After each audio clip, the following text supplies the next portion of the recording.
Hey everyone, and welcome to the number one English podcast, where real stories meet real English learning.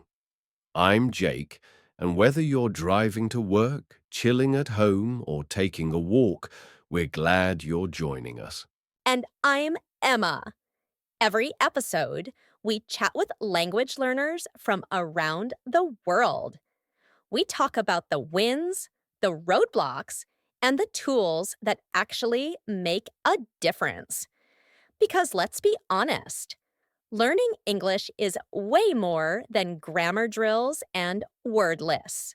Exactly. It's about communication, growth, and opening doors to new possibilities. And today, we've got an amazing guest whose English learning journey is both honest and super inspiring. Let's give a warm welcome to Elena. Hi, Elena. So great to have you on the number one English podcast. Hi, Jake. Hi, Emma. Thanks for having me. I'm excited to be here. So, Elena, let's jump in. Where are you from, and how did English become part of your life? I'm from Madrid, Spain. When I was younger, I saw English as just another subject in school, something I had to pass, not something I was really interested in. It all felt too complex, especially the grammar. I didn't see how it connected to my life. Yeah, that's so common.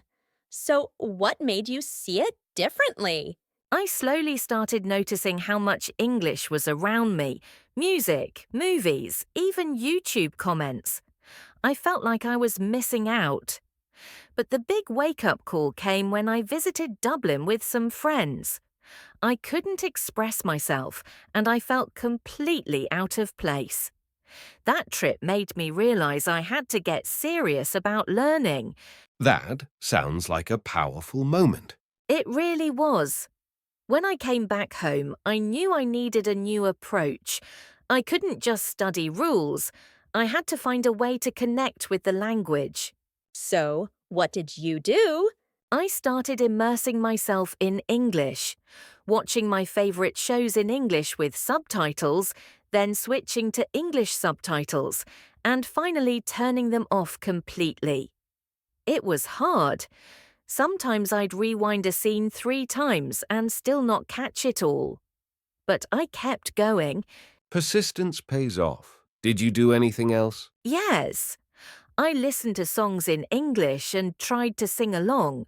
Even though I didn't understand every word, it helped me with pronunciation and rhythm. That sounds fun. But I bet there were challenges too. So many. Phrasal verbs really got me. I couldn't figure out why give up meant quit or how bring up could mean 2 completely different things. Every time I thought I understood something, I'd hear it in a new context and feel confused all over again. Phrasal verbs are tough for everyone. What about speaking? How did that go? That was the hardest part. I was terrified of making mistakes. I'd plan what I wanted to say in my head, but when it came time to speak, I'd freeze. So, what helped you build confidence? I started small, talking to myself in English at home. I'd say things like, I'm making coffee now, or it's time to clean. It felt weird, but it got me used to speaking. I love that. No pressure, just practice. Did you eventually speak with others? Yes. I joined a language exchange online.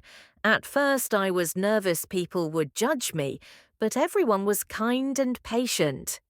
That helped me get over the fear and just enjoy the conversation. That's amazing. Were there any methods that really boosted your progress? Shadowing helped a lot. I'd listen to a short audio clip and try to repeat it exactly. Same pronunciation, same rhythm. It made me notice the little details of how native speakers talk. And for listening, Podcasts, I listened while cooking, walking, whatever. I started with ones that had transcripts so I could follow along. Later, I stopped using them and tried to just understand from context. Great strategy. How did you handle learning new vocabulary? I used a vocabulary notebook. I'd write down new words along with example sentences. I also used spaced repetition to review them regularly. But the biggest help was using those words in real conversations, even if I made mistakes.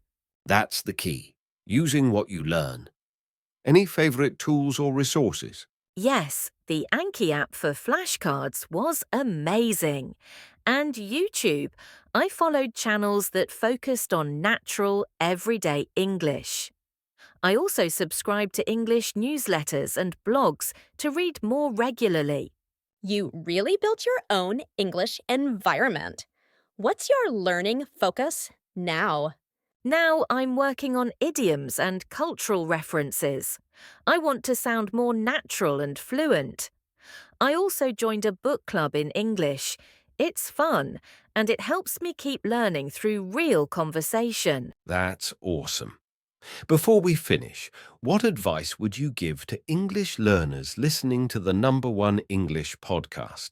Be kind to yourself. Progress takes time, and that's okay. Practice a little every day, even if it's just 10 minutes. And don't be afraid to make mistakes.